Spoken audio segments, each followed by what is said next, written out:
Só um instantinho, deixa ela chegar lá a transmissão, aí eu começo a fala. Você me dá um sinal, hein? Tá certo, pode deixar. Vou fechar o WhatsApp para não ficar entrando. Tudo bem.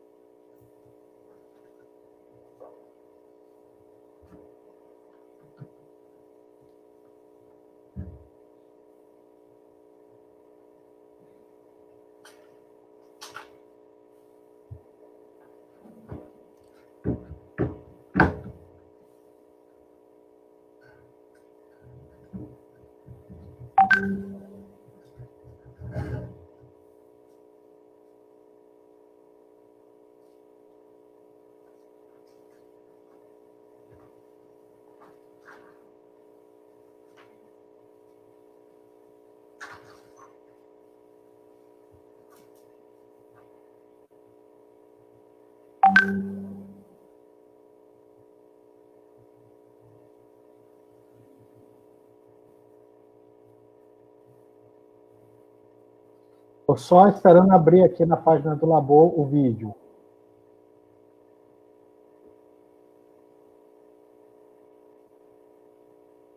Pronto. Boa noite. A gente está iniciando esse terceiro ciclo de debates e discussões da revista Labor. Hoje com a professora Maria Ciavata. Abrir aqui na página do Labor o vídeo.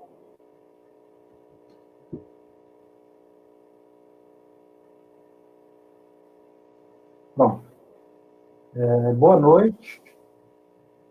A gente está iniciando esse terceiro ciclo de debates e discussões da revista Labor.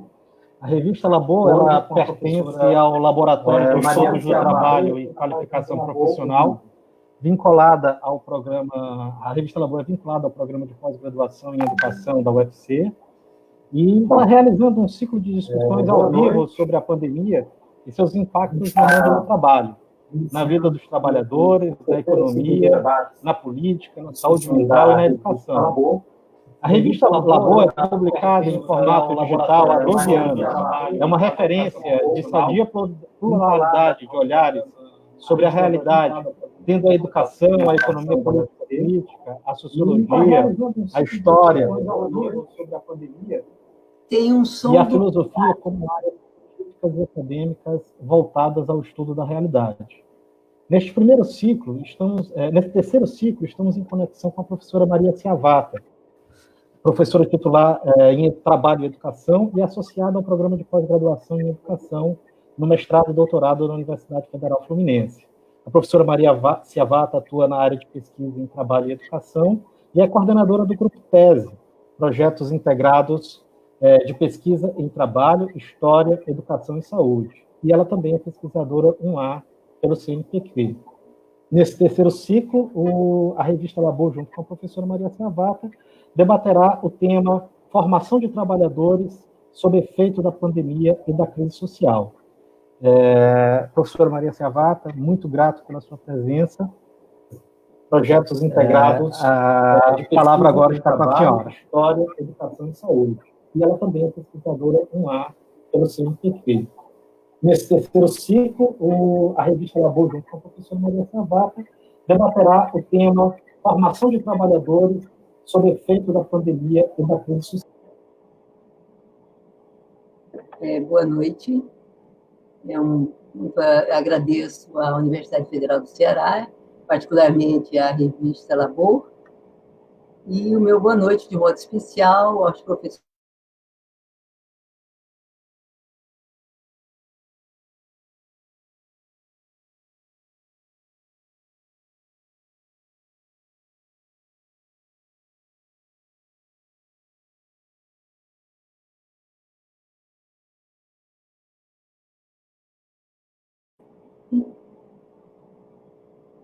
Eu estava com o telefone.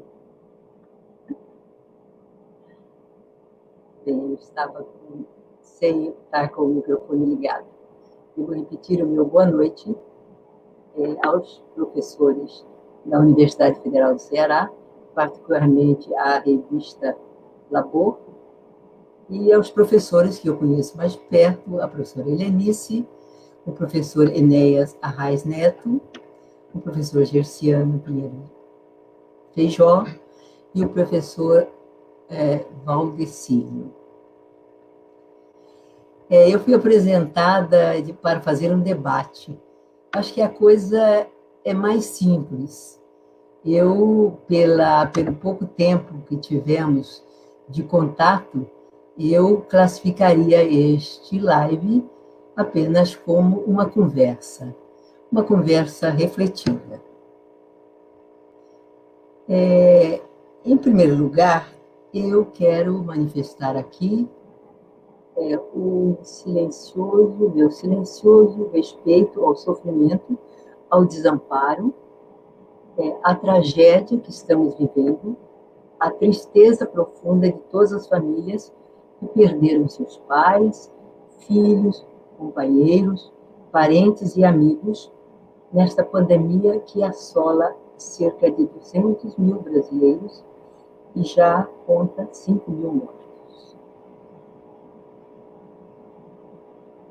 Nós, no Brasil, estamos em 4º lugar entre os países mais afetados do mundo. A este drama acrescenta-se a tristeza das políticas erráticas e danosas do governo federal no combate ao Covid-19. Agora nós estamos aqui em uma live, palavra que significa viver, morar, permanecer. Palavra emprestada ao cenário musical.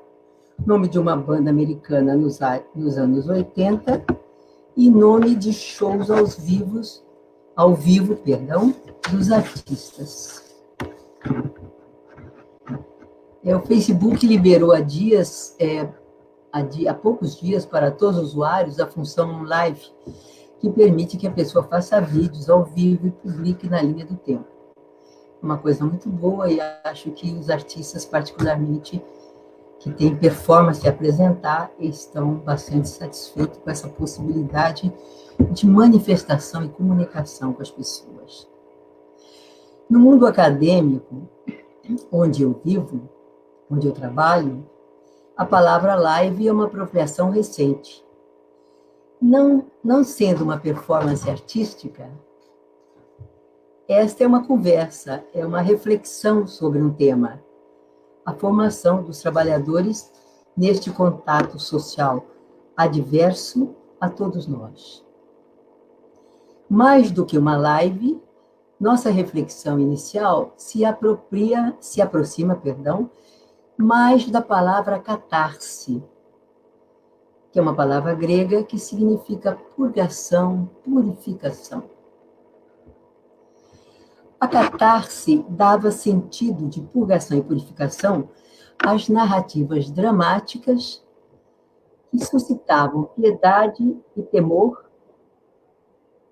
às tragédias gregas que eram representações teatrais, com poesia e canto, representando os seres humanos abalados pelas paixões, pelas pulsões sexuais, pela violência, pelo poder de mando, os poderosos, os príncipes, os reis, e pela morte.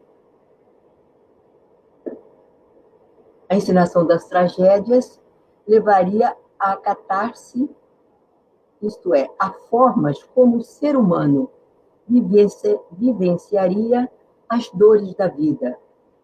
As tragédias seriam uma espécie de ajuda à fatalidade no sofrimento.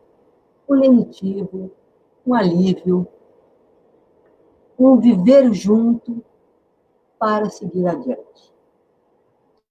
Refletir sobre os males que nos assolam hoje, vivenciá-los compreendendo a sua gênese, a sua formação, isto é, como foram gerados, pode nos ajudar a transfigurar a incerteza, a insegurança e o medo em formas de ação de defesa, de resistência às ameaças pendentes. São muitas.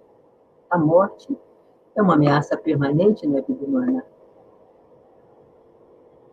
Mas nós temos agora a morte mais próxima, chegando próximos às pessoas que nós amamos e a nós mesmos.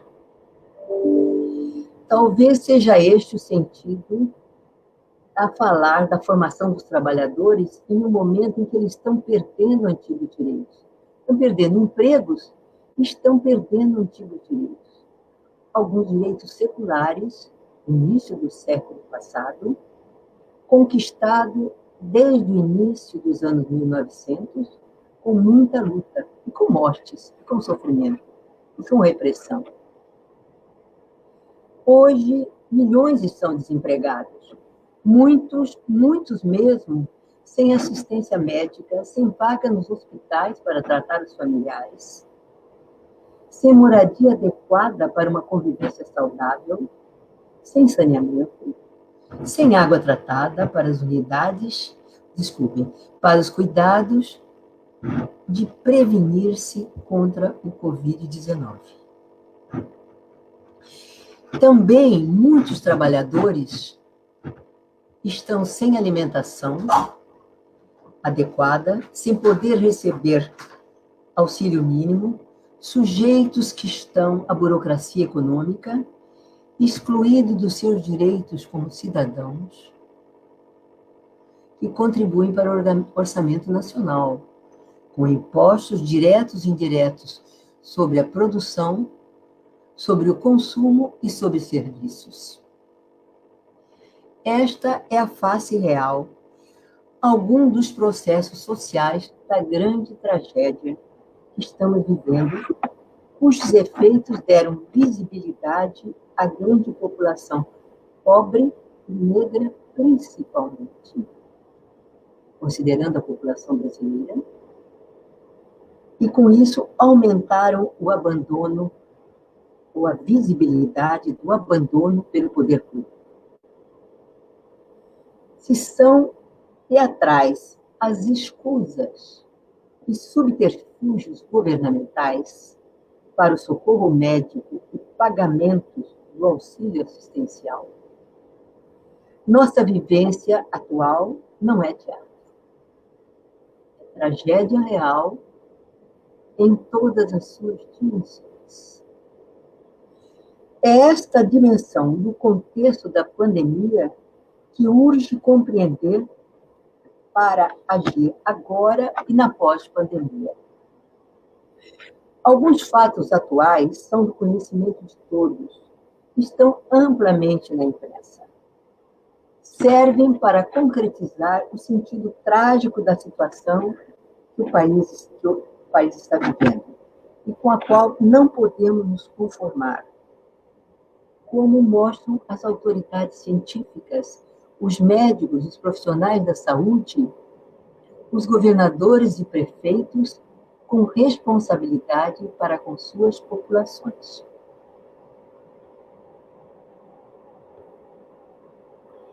Diante da imprudência e do negacionismo oficial de muitos dos nossos governantes, nós citamos: em uma semana a que passou, cresceu em 50% o número de mortos no país. Passou de 10 mil para 15 mil. Um exemplo de mau uso dos recursos, por exemplo, foi a ação da Prefeitura do Rio de Janeiro, que retirou equipamentos de um hospital da periferia para levar a um hospital de campanha que ia ser inaugurado. Um belo papel para o prefeito, certamente não para as pessoas que estavam hospitalizadas, precisando, em situação de vida e morte, daqueles equipamentos. Também tem sido enfatizada a recomendação do uso da cloroquina, contrariando as pesquisas específicas para o tratamento do Covid-19.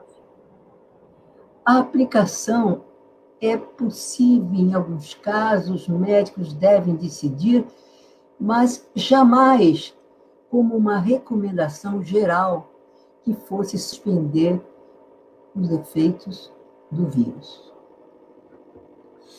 Aliás, no Brasil, a negação da ciência começou com o terraplanismo. Ora, nós sabemos que o terraplanismo já foi contestado 500 anos antes de Cristo. Muitos filósofos gregos já falavam na esfericidade da Terra. E a esfericidade foi mostrada, em definitivo, pelo astrônomo e físico Johannes Kepler, no século XVI. Então, há muito tempo que a ciência já mostrou. As viagens de avião dão esse espetáculo maravilhoso de vermos como a Terra é rodada. Outra expressão do anticientificismo é a negação da teoria de Darwin da origem das espécies. Esse também já é um ponto pacífico desde o século XIX, divulgado com muito temor pelo cientista, mas comprovado sucessivamente por outros pesquisadores.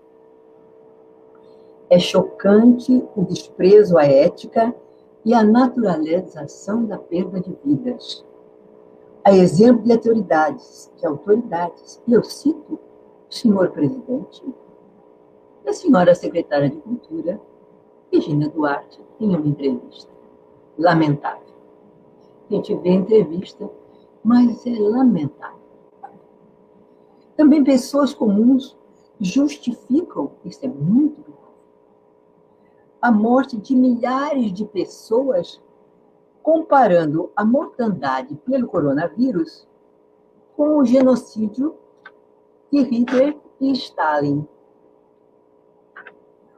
Ou essas pessoas que estão em cargos oficiais e outras que as seguem não sabem ou naturalizam a tragédia sem atentar para o fato que o primeiro, Hitler, se suicidou para fugir à prisão. E ele e seus acéfalos foram julgados pelo genocídio de 40 milhões de pessoas. Foram julgados pelo Tribunal de Nuremberg após o fim da Segunda Guerra em 1945. Segunda Grande Guerra ou Segunda Guerra Mundial, como diz. O segundo, citado por essas pessoas, Stalin, em 1956, teve seus crimes denunciados depois de sua morte em 1953. E as estimativas são de 20 milhões de mortos executados ou enviados para campos de trabalhos forçados, onde acabavam morrendo. A denúncia abalou e desacreditou a política soviética e o comunismo internacional. São genocídios condenados e não se prestam a comparações presidenciais de que todos um dia vão morrer. Isso sabemos todos. Mas a questão é o que nós estamos vivendo agora, o direito que temos de viver agora. Nós estamos aqui falando sobre formação de trabalhadores, mas a pandemia, eu não sei se me acompanham, mas eu estou querendo dar um quadro que a pandemia não é apenas uma epidemia universalizada por todo o planeta. Ela tem um contexto, ela tem vários fatos que a concretizam. Não é apenas uma doença em manuais médicos. Ela é uma forma de vida neste momento.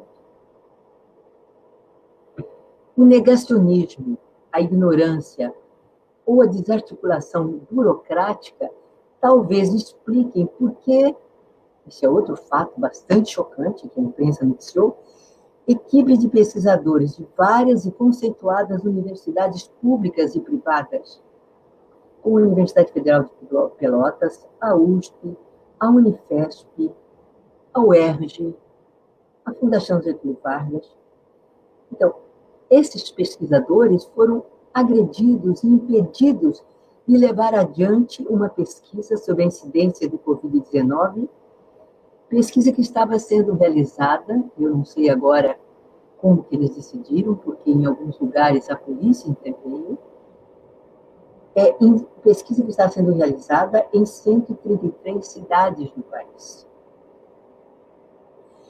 Dentro desse contexto da pandemia, dos fatos que nos atingem, é necessário citar o abandono anterior dos sistemas de saúde, especialmente o Sistema Único de Saúde, o SUS, criado no início da redemocratização do país, por cientistas da Fundação Oswaldo Cruz, pessoas idealistas, pessoas estudiosas, bem informadas, politicamente progressistas,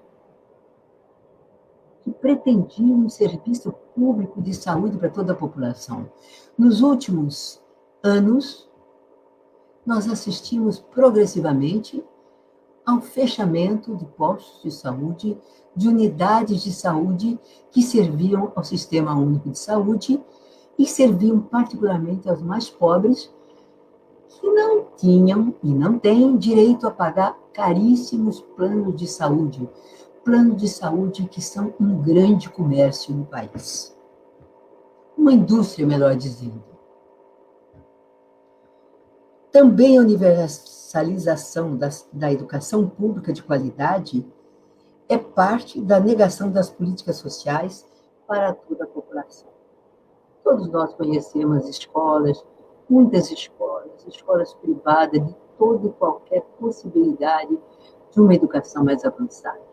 Pelas más condições do prédio, pela falta de equipamento, pelos agrupamentos, enfim, por tudo aquilo que são características deficitárias de um sistema de ensino.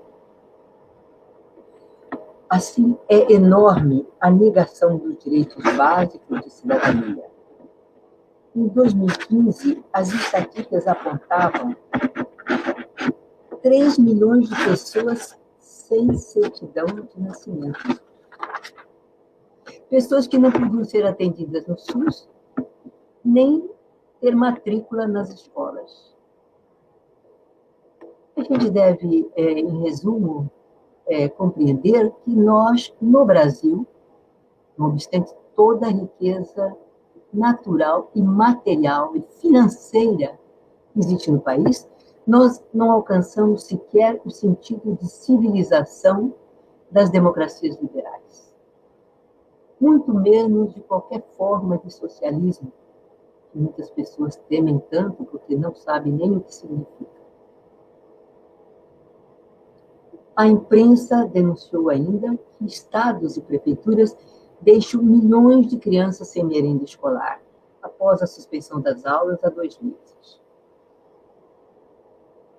Isso por conta de kits mal elaborados, valores irrisórios para a alimentação. O Globo citava, num levantamento especial, 15 capitais e 19, a pesquisa em 15 capitais e 19 estados. Mesmo após a liberação das verbas do Programa Nacional de Alimentação Escolar, assim mesmo a falta de articulação do MEC. Mas nós também conhecemos como são precárias as manifestações do atual ministro da Educação. Assim, desinformadas ou mal intencionadas, ou endurecidas, ou economicistas, os adjetivos são difíceis de dizer, o certo é que elas não concorrem para o equacionamento dos problemas educacionais no país. E se nós pensarmos, então, nos jovens alunos do ensino médio, filhos de trabalhadores, é bom que se diga, em um quadro de carência de aulas e de meios sistemáticos de aprendizagem no sistema público de ensino.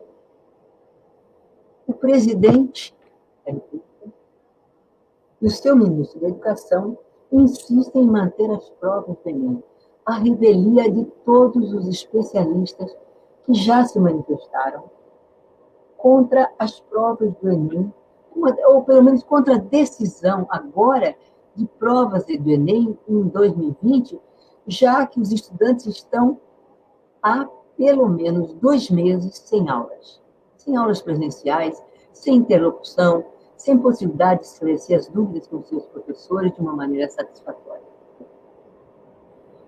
É fácil entender que as grandes e melhores escolas privadas e seus alunos, estas têm equipamentos, têm recursos para acompanhar as aulas e, naturalmente, enormes vantagens na preparação para o Enem, se nós compararmos os dois grupos, os estudantes filhos de trabalhadores mais pobres e as classes mais altas do país. Outras questões contraditórias fazem parte do contexto da tragédia que nós estamos vivenciando. Se o acesso aos meios de comunicação permite este encontro e tantos outros mais pelo país, um simples celular dão acesso a um volume imenso de informações em tempo real.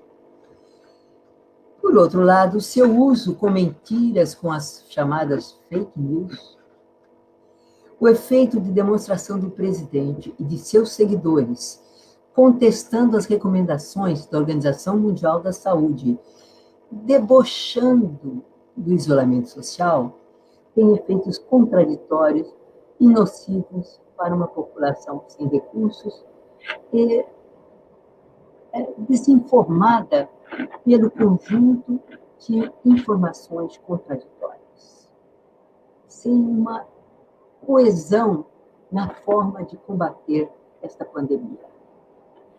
O avanço da comunicação utilizada pelo autoritarismo de todos os matizes ideológicos tende cada vez mais a monitorar os cidadãos e a impingir-lhes escolhas de consumo. Sabemos como somos assolados pela publicidade, qualquer que seja a notícia no YouTube ou em qualquer um desses aplicativos que nós utilizamos. Dados do IBGE registram que mais de 1 milhão de trabalhadores deixaram a força de trabalho até março, que foi praticamente o início da pandemia. Então, o número agora deve ser bem maior. Porque o IBGE divulga normalmente estatística a cada 3 meses. Então, essas estatísticas são dos primeiros 3 meses. Isso sem contar os desempregados que já nem estão procurando emprego.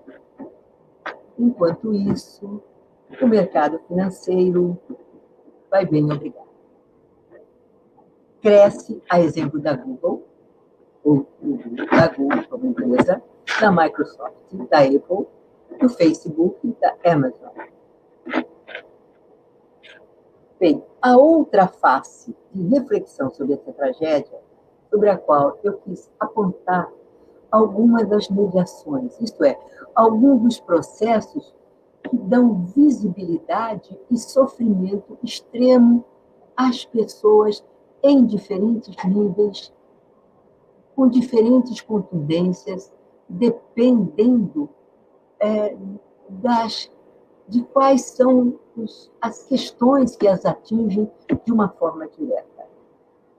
Portanto, a outra face da reflexão sobre essa tragédia que eu gostaria de trazer aqui, além da catarse no sentido de purgação e purificação, o primeiro sentido que eu dei, é o sentido da tragédia como poética, que é dado pela filosofia grega, por Aristóteles, para quem poiesis significa fabricar, criar, produzir, conforme a imaginação criadora do artista, poeta, compositor, de quem seja. Suscitando o temor, o terror e a piedade pelos sofrimentos narrados pelos artistas, a tragédia transfigurada em arte também tem por efeito a purgação, a purificação do sofrimento.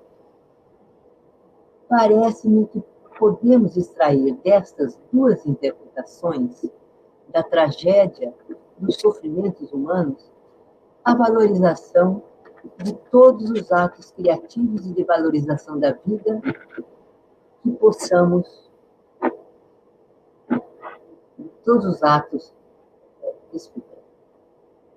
vou repetir, parece-me que possamos, extrair das interpretações da tragédia, dos sofrimentos humanos, a valorização de todos os atos criativos e de valorização da vida que nós possamos realizar.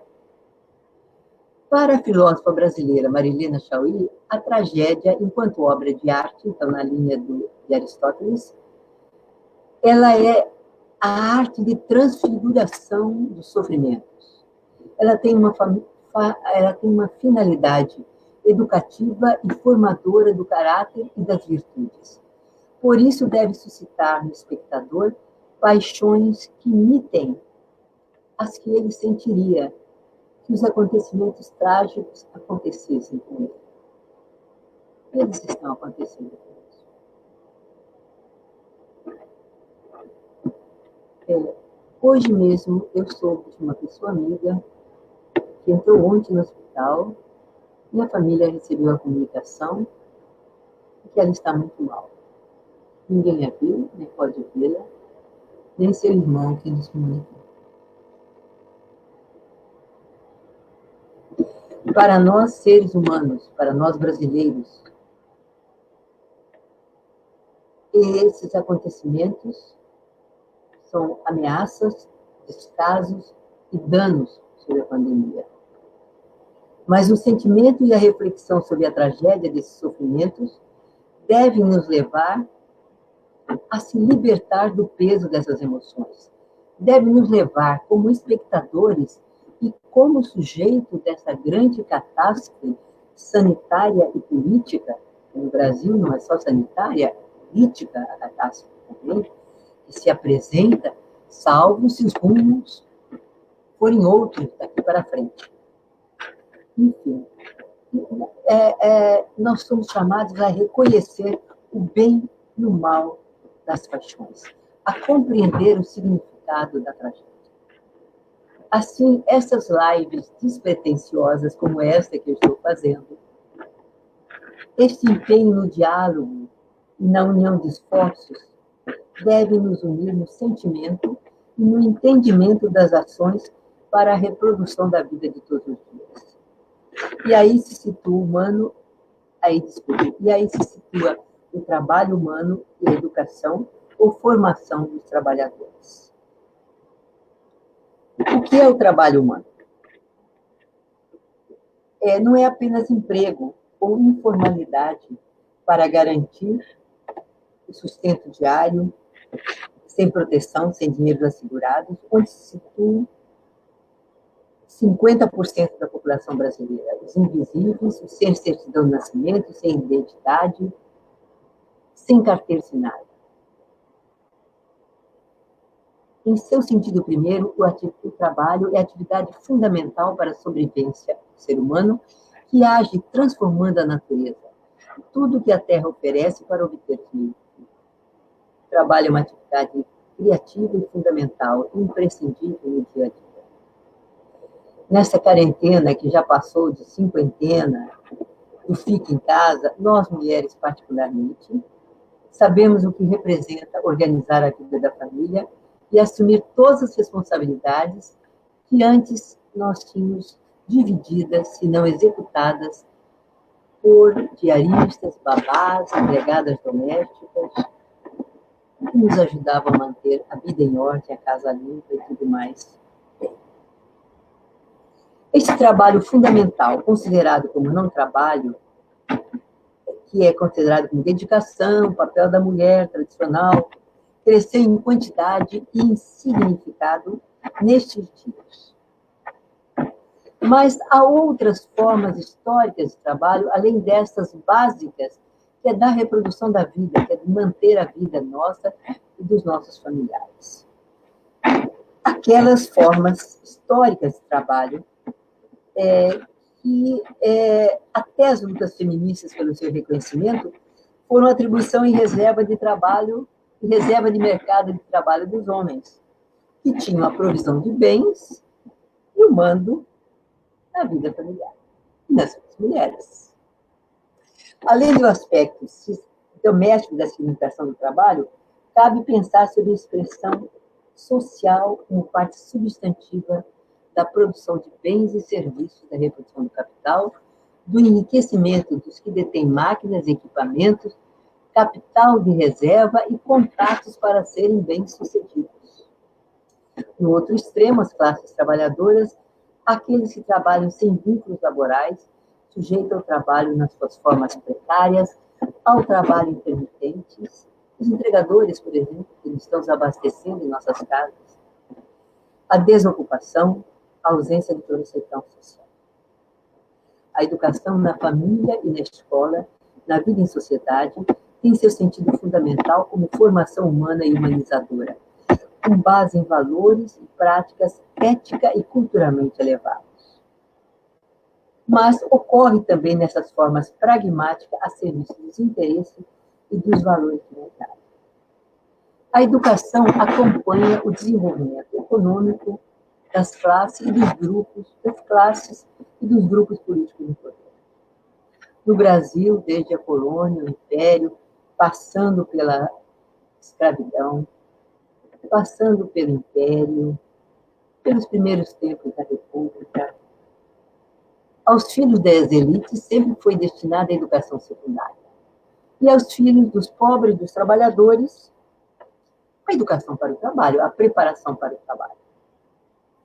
Também, correlato a isso, e fundamentalmente, a separação entre o trabalho intelectual das elites, dos advogados, dos médicos, dos engenheiros, dos altos cargos do governo, e o trabalho manual destinado inicialmente ao trabalho duro na lavoura para os escravos, depois para os imigrantes que vieram da Europa devido à crise europeia. Nós podíamos estender ainda, mas eu vi que o meu horário avançou um pouquinho, sobre o que os historiadores dizem sobre a educação. Como que as leis sempre estiveram oscilando entre a resistência daqueles que buscavam fazer avançar a educação universalizada para toda a população e aqueles que detinham o poder, que sempre orientados pelos intelectuais orgânicos do empresariado, serviam aos interesses das empresas, isto é, preparar estritamente para servir ao trabalho na indústria, no campo, nos serviços, sem uma formação alargada que lhes desse uma compreensão maior do mundo. Assim, as leis destinaram o trabalho, a formação para o trabalho, às classes desfavorecidas da fortuna, os filhos desfavorecidos da fortuna, às classes menos favorecidas, e a industrialização criou o sistema de escolas técnicas, criou o Senai, e sempre com essa divisão pendente. Algumas iniciativas depois do fim da ditadura, houve algumas iniciativas importantes tentando universalizar a educação geral e, particularmente, a integração entre os conhecimentos gerais e os conhecimentos específicos para todos os jovens. Enfim, nós queremos dizer, com essas breves menções a fatos históricos, que a universalização da formação integrada entre linguagem, matemática, ciência, arte, história, geografia, filosofia, devem ser próprias à educação dos jovens em todas as classes sociais. E, salvo algumas escolas de excelência, públicas e privadas, ainda é um processo em curso, uma luta de várias frentes culturais, políticas e educacionais no Brasil. Pelas contradições que servem o trabalho, a educação e a saúde neste contexto de pandemia, eu vou agora citar, eu fiz uma adaptação do que eu li de um artigo do professor Daniel Arão Reis, que cita uma carta de 170 intelectuais europeus que defendem uma série de medidas para o pós-pandemia, mas para as quais nós não precisamos ficar esperando a pandemia terminar. Nós podemos nos preparar para começar as ações que estiverem a nossos alcances. No mínimo, ter conhecimento e saber como se posicionar. elas poderiam ser uma espécie de transfiguração poética da tragédia de que nos fala a antiga Grécia. Uma delas, a primeira delas que é citada, questionar a economia obcecada com crescimento, sem atentar para o desmatamento, o descongelamento das geleiras, a exaustão dos bens naturais. Redistribuir as grandes riquezas através de impostos progressivos, quem ganha mais paga mais, e de taxação das fortunas. Preservar as terras, a vida e a cultura indígenas, combater a grilagem de terras. Assumir que somos parte da natureza, que sua destruição é nossa ruína, como talvez esteja evidenciando esse micro-organismo de enorme força contra o ser humano, que é o coronavírus. Transformar a agricultura valorizando a biodiversidade e a produção local, a agricultura familiar. Reduzir o consumo supérfluo, tanto a publicidade nos exorta ao consumo supérfluo, a querer sempre mais coisas, que depois acabam não servindo para nada, muitas delas. Consumo supérfluo de bens e serviços, viagens excessivas, evasão dos problemas, muitas vezes, salutar em outras vezes, apenas um lixo. O lixo excessivo que polui os mares, os rios, as cidades, a vida das pessoas. Pregam também em revalorizar o útil, o valor de uso, em contraposição ao valor de troca, a mercadoria, que nos é imposto pela dinâmica do sistema econômico predador. Nós, no Brasil, temos particularmente a acrescentar revalorizar os salários e recompor os direitos trabalhistas que, durante o governo Temer, foram cortados. E também, durante o governo Temer, a emenda constitucional em 95 suprimiu os recursos para saúde, educação e serviços sociais, que, neste momento, foi levantada devido à utilização para a pandemia. Não deixa de ser uma medida necessária que o Ministério da Economia fez certamente chorando, se é capaz de chorar o nosso ministro. Ainda eu acrescentaria estabelecer uma renda mínima. O senador Suplicy, durante muito tempo, pregou isso, mas volta sempre quando a pobreza é excessiva e é muito visível.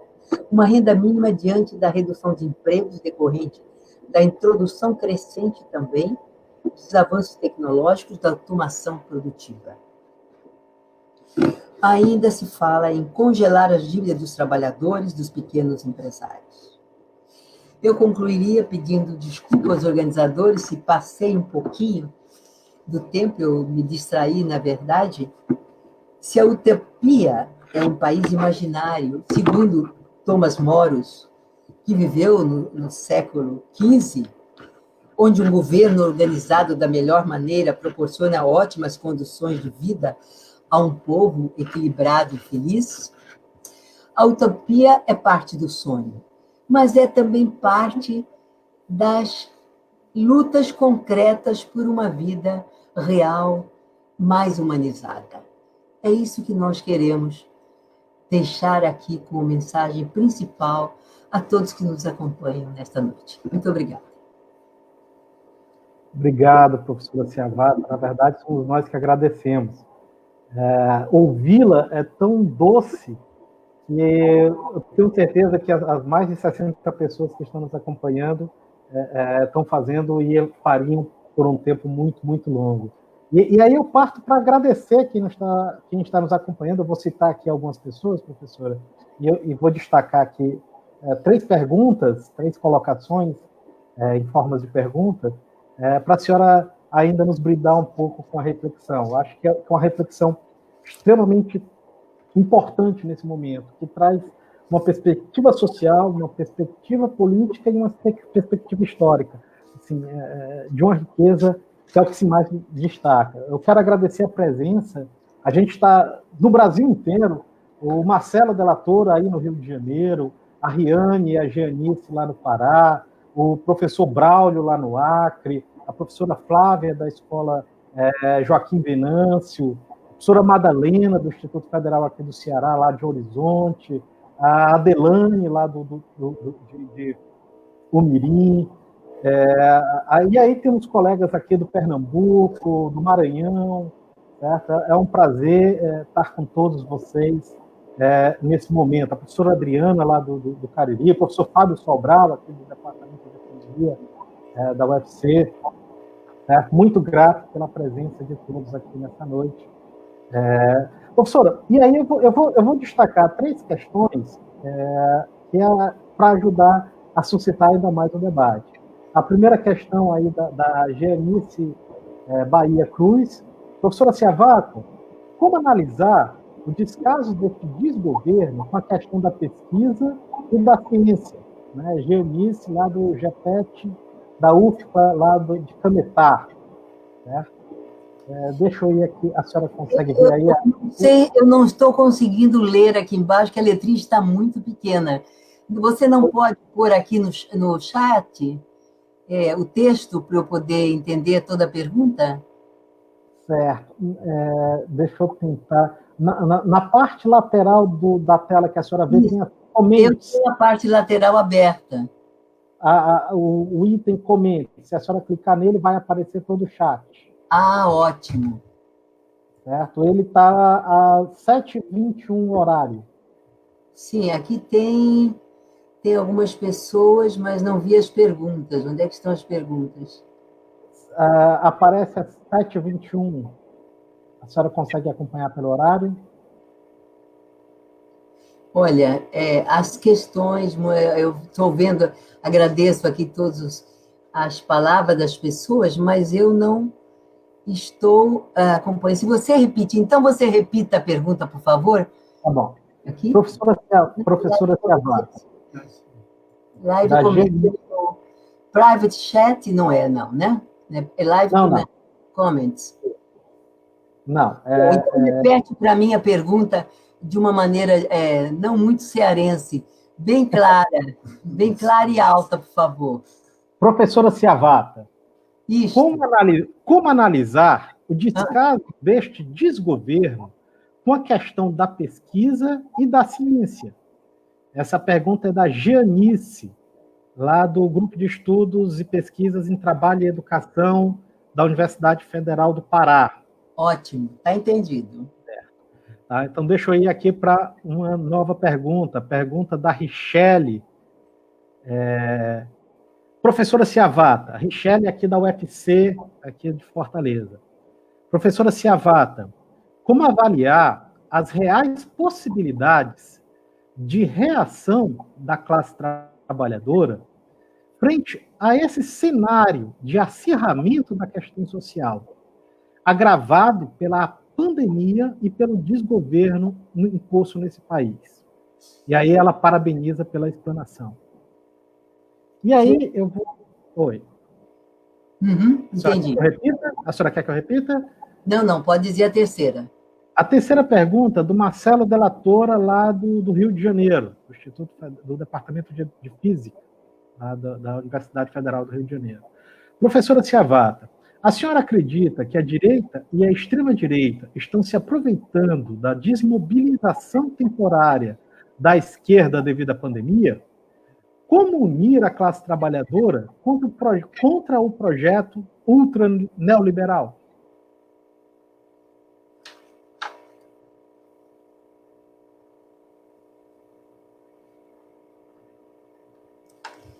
Bem, a mim, eu posso dizer como é que eu penso isso, né? Bom, em primeiro lugar, o descaso em relação à pesquisa e à ciência, eu acho que ele faz parte do descaso da educação como um todo. Quando se nega à população uma educação de qualidade, se nega o direito a prosseguir estudos. E isto significa que menos pessoas vão ter possibilidade de produzir ciência e de reconhecer o trabalho científico. O que eu acrescentaria é que o Brasil, a exemplo das manifestações de todas as associações científicas agora diante da pandemia, o Brasil constituiu, com a pós-graduação, em todos os estados da federação, constituiu um corpo científico substantivo, forte, internacionalizado, capaz de manter minimamente os procedimentos básicos para o conhecimento.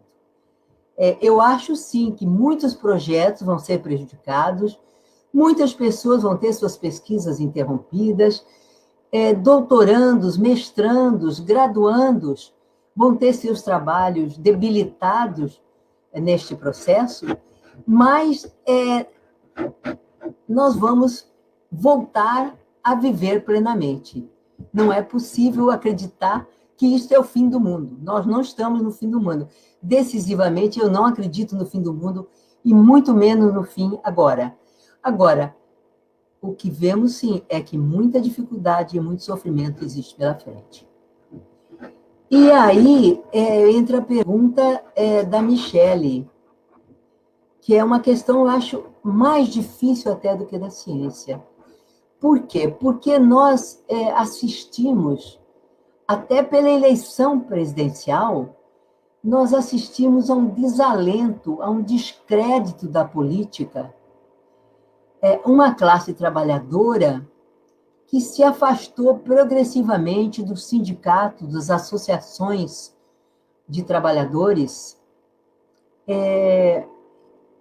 vivendo a sua própria vida, digamos assim, as suas lutas diárias, muitos até por imposição de uma extrema carência de recursos, de vida, e afastados do movimento político e desacreditando dos políticos, porque o que aparece não são aqueles que são sérios, que continuam trabalhando dentro do Congresso, dentro do Senado, para fazer valer os direitos da população.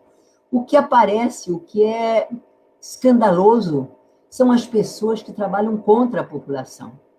E isso tem um efeito de demonstração muito grande. As fake news fizeram a sua parte,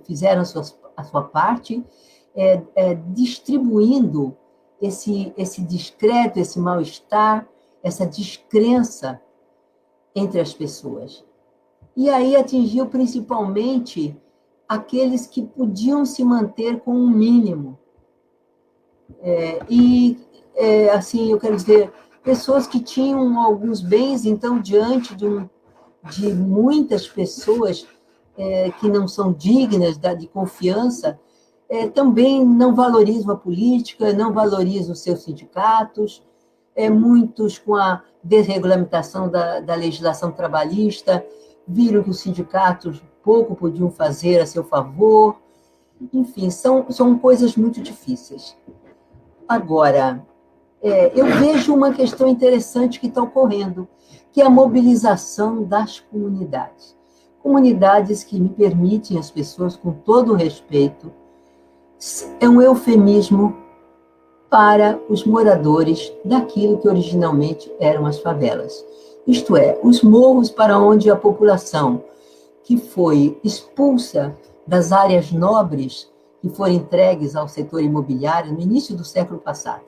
No Rio de Janeiro, isto foi bem claro, em São Paulo, pela carência de habitações.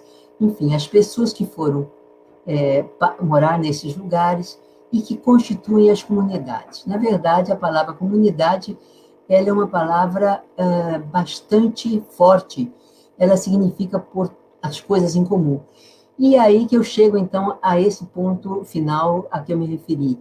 Nós estamos vendo no Morro do Alemão, estamos vendo na Maré, estamos vendo em favelas bastante, ou comunidades bastante pobres em São Paulo, as pessoas se organizando na falta do poder público, as pessoas se organizando para ajudar aqueles que estão passando fome, para ajudar os que estão passando necessidade, para conscientizar as pessoas da necessidade de ficar em casa.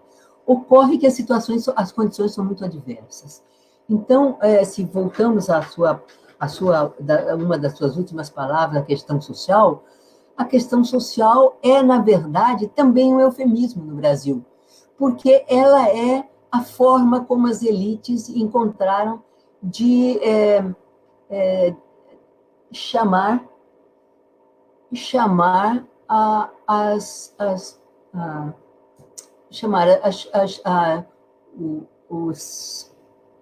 os problemas que são resultantes da má distribuição de renda. Eu acho assim que nós podíamos assim acrescentar um tópico hoje que poderia fazer parte da questão social. Nós estamos vendo a educação indo para a educação à distância, que é um meio acessível para coisas leves, para informações, mas está sendo usado para a educação das crianças, para a educação das crianças que nem todos têm celular, ou o celular é da família, ou não tem um aposento para poder estudar. As próprias escolas, os professores não estão preparados. Falta comida para milhares de crianças. A imprensa falou isso faz parte do contexto da tragédia a que eu não me referi, porque depois eu vi que meu horário estava bastante adiantado. Enfim, são aspectos deste momento que dificultam enormemente, mas eu gostaria de pensar que, além do maravilhoso samba que nasce e cresce nas favelas, além da beleza das pessoas e das vistas locais, as pessoas estão, de alguma maneira, se percebendo. Bom, eu cito um outro lado, que não é considerado por muitos da questão social, mas que é a existência das milícias. As milícias estão aterrorizando as pessoas. Mas nos lugares em que as associações de moradores, ou que há grupos de moradores com alguma liderança, estão sendo feitos trabalhos. Eu acredito que esse é um caminho. No caso das classes médias, elas são, por natureza, mais individualistas nas suas conquistas pessoais. Então, eu não sei, nem sei o que diria. Eu deixaria para pensar um pouco mais adiante e ver como será. Bom, estão sendo criadas várias iniciativas, né, de ajuda, recolhendo fundos, alimentos. São formas de assistência, mas eu acho que a efetiva ajuda tem que ir além da assistência, tem que ser apoio às pessoas para terem melhores condições de vida, de moradia, de saúde, de educação, quando terminar este processo dramático da pandemia.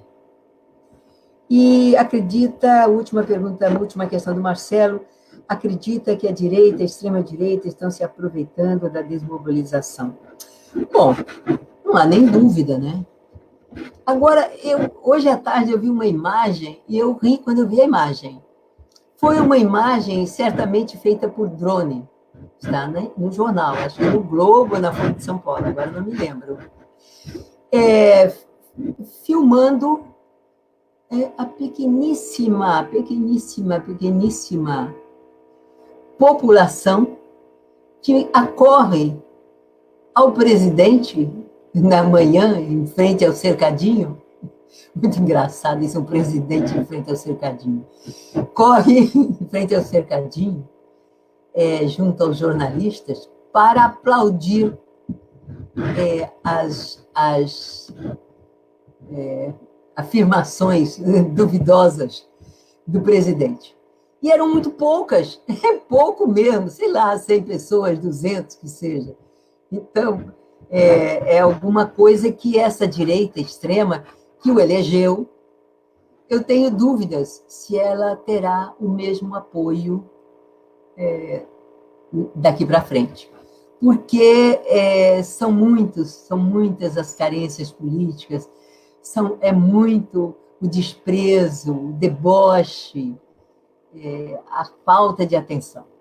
Então, eu tenho assim, uma expectativa que, vendo tudo isso é um benefício da comunicação atual, que as pessoas possam olhar um pouco melhor e buscar outros caminhos. Agora, é preciso que a esquerda também como se diz em linguagem popular, tome tenência, né? Que a esquerda se organize para isso. Professora, apareceram aqui muitas perguntas. Eu sei que a gente já está com 1 hora.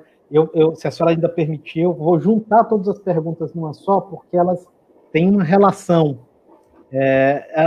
Todas as perguntas aqui, a pergunta da Adriana Alves, da Socorro, do Firmino, da Carmen Lainha, todas elas estão questionando essa situação do trabalho na educação, a educação à distância, essa situação em que agora está todo mundo querendo botar a escola em EAD, e o próprio trabalho remoto, né? Então, assim, o que a senhora teria a dizer dessa educação à distância, dessa formação de trabalhadores à distância, principalmente, e o que esperar para depois dessa epidemia? Será que a gente continua sendo forçado a manter essa educação à distância ou as coisas vão ser retomadas? E aí eu encerro com essa questão, né, até pelo avançado da hora.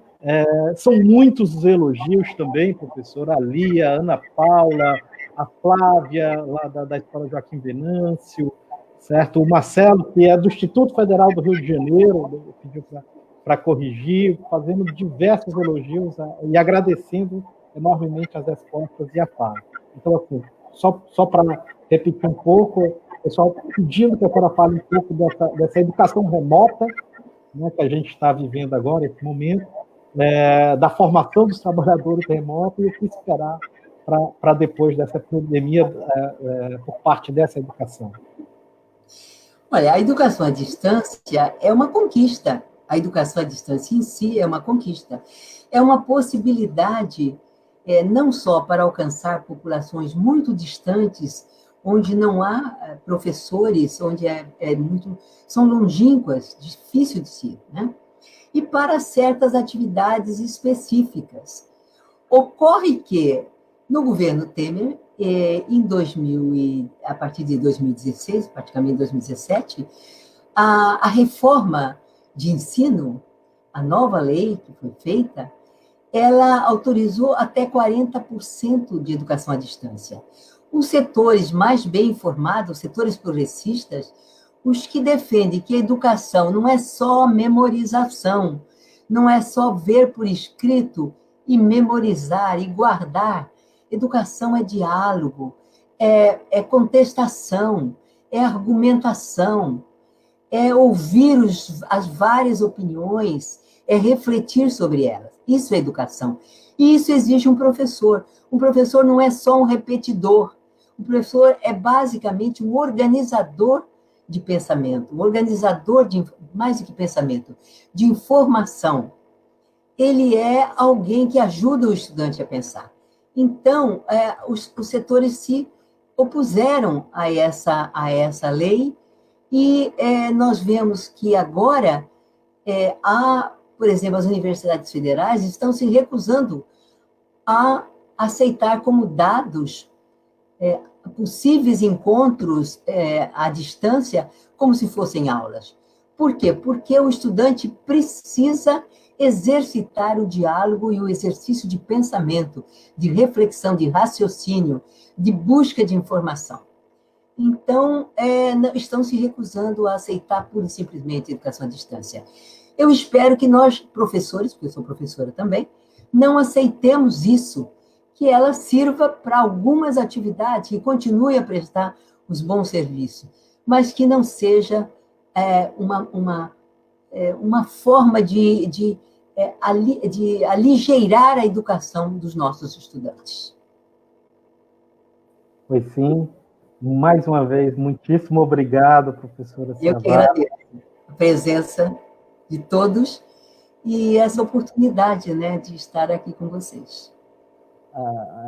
Na verdade, é um prazer imenso tê-la conosco. Esperamos encontrá-la aqui no ano que vem, no próximo encontro do Labor. Já chega o convite. Agradecer a audiência. Foram nós chegamos a ter quase 80 pessoas na live, assim, muito gratos. E avisar que na semana que vem, às 19 horas, nós teremos o 4º ciclo de debates promovidos pela revista Labor. que está aí ativa e continua publicando em fluxo contínuo em você. Obrigado a todos, tenham uma boa semana e continuemos na luta, que esse é o nosso lugar. Boa noite. Boa noite.